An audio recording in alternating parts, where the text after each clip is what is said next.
নামাজে সেজদার মধ্যে 12টি বিশিষ্ট সুন্নাত আছে।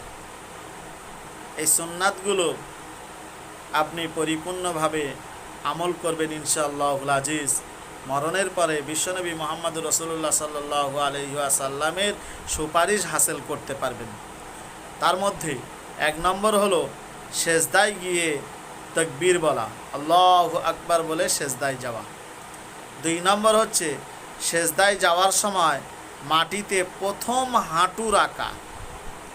3 নম্বর হচ্ছে তারপরে 2 হাত রাখা। প্রথম হাঁটুটা রাখলেন সেজদায়, তারপর 2টো হাত রাখবেন।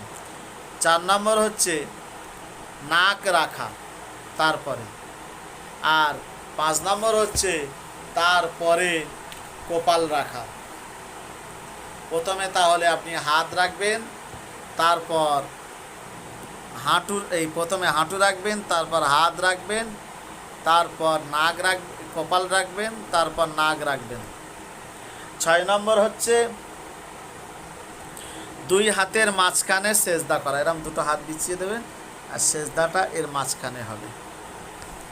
8 নম্বর হচ্ছে সেজদার মধ্যে পেটকে রান থেকে আলাদা রাখা। পেটটাকে হাতের এই রান থেকে আলাদা রাখতে হবে। হাতের এই রান আছে না, পেটের সঙ্গে এরা মিলিয়ে না দেয়, এরম আলাদা রাখতে হবে।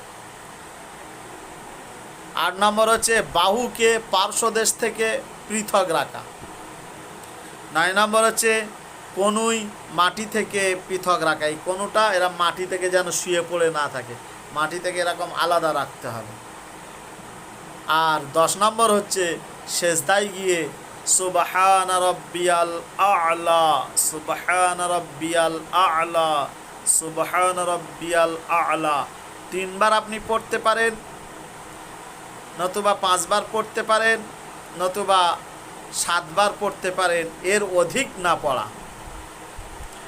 11 নম্বর হচ্ছে সেজদা থেকে ওঠার সময় তাকবীর বলা।